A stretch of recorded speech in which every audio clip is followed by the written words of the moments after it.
Finally made it down to Quebeca. What an absolutely insane scenic drive. But what's really important about today is that we're at the Auto Pavilion and Jamie is about to be in heaven once more. We got a little task for him. Jamie, you are literally a VW encyclopedia of knowledge. So I'm gonna ask you to please find only 2 specific vehicles that grab your attention and let's have a conversation.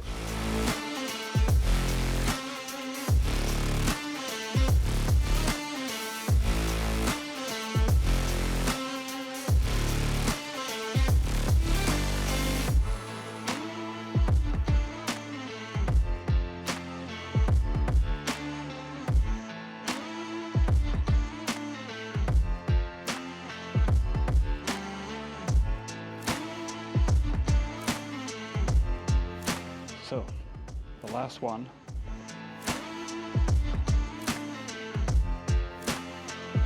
Forever young, you were my first. Sorry I didn't look after you better.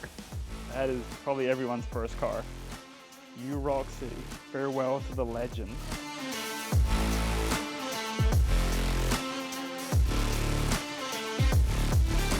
Well, if you know me, my first choice of cars here has to be the special Citi Golf, factory built with a very special engine. It is an R-Line, it is not an R-Line color, so special paint, but the real magic is under here because this is a factory fitted 20 valve turbo, which the aftermarket has been doing. We put a 20 valve non-turbo in, but look at the custom finishes, the airbox custom made to fit there. They've moved the washer bottle to make space for it. And this again was a full factory 200 kilowatts, one-off produced here, never sold. It is the only one. Vic asked for only 2 cars, which is almost impossible here. There is an XL1, which is, no, let's just go down to 2. Audi 100 LS, originally in production in Germany, but produced here locally in South Africa too, which I think a lot of people don't know. So Audis were produced here. This is just like a Mustang fastback. This is such a sporty, sleek car. Audi 100 LS. One of my good friends has one with a modern V8 Quattro drivetrain slammed, but just it's so classy and so cool. And again, an amazing piece of the Volkswagen Group here in South Africa that it was produced here at the plant.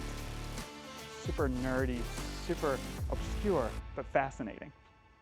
The coolest thing that happens when we're pulling into, whether it be small dorpies or big cities, is that local people are coming out and sharing their experiences with us and just coming to greet us and give us a nice welcome into their cities, their communities. And as you can see, Jamie's in his element. Essentially, all we've done so far is take a normal, reliable motor and bolted a whole bunch of stuff around it that it has no idea how to use. Like, there's no cam, there's no port and polish, nothing else. Oh, really? We've been driving. Yep. So.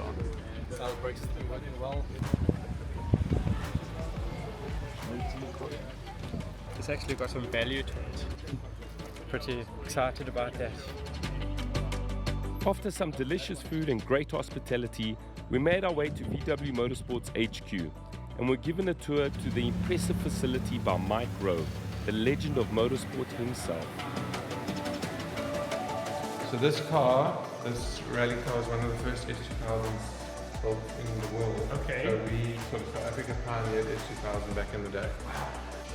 This was competed, worldwide? Well, it was the 2014 WRC car that was then adapted for WRX, and then it won both championships for 200 stars. And this is from the collection, the Volkswagen Classic collection in Wolfsburg. And if you see on the back of the wing, it's engraved with the name Wilma. They're quite special, and we're very lucky that they allowed it to come to South Africa. We could show it to fans. Sure, that's amazing. VW Motorsports collection also includes a number of classic rally cars, like the second generation Passat and one of 2 Audi Quattros, which dominated the South African National Rally Championship from 1984 to 1988, piloted by local racing legends Cyril van der Merwe and Geoff Mortimer.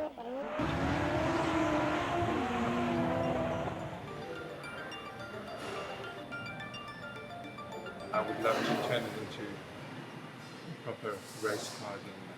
The Polo Cup car, the concept was so good that when we decided to do this version of it, we just used pretty much the same platform and just put it on steroids, I guess. Sure. Seeing as we were in a state-of-the-art workshop which specializes in Volkswagen products, where better to give our trusty MK1 a quick once-over. We sent the car out and it was done very, very quickly at the very last minute as a favor, but we didn't check the torque afterwards. So for 2,000 miles, essentially I've been driving with a couple of bolts loose as well as a screw loose. But we're fixing it. This is our first chance and that will set us up a lot better. Volkswagen Motorsport has diagnosed it, which we are eternally grateful for and slightly embarrassed about. You worked on the R-Line Citi when it was new. Yeah, so this was one of the first projects I got involved with on the Citi Golf itself, or Mark 1, and yeah, it was very, very interesting. It brought a lot of passion into the design. And this is what you worked on.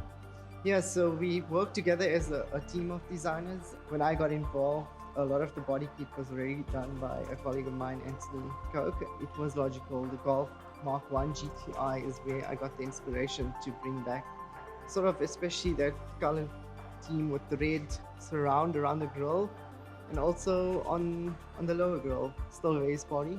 And these are hand drawn. Like this was drawn by you by hand? Yes, so back then we were still doing a lot of hand sketches. Now we mainly in 3D models and everything's on computer, but we always start with a hand sketch. We had a very strong base to start with the Velocity. It's such a strong car for Volkswagen and we just built on that. Yeah. And yeah, that gave us a really good base and we just wanted to take the Velocity and just give it a little bit more extra.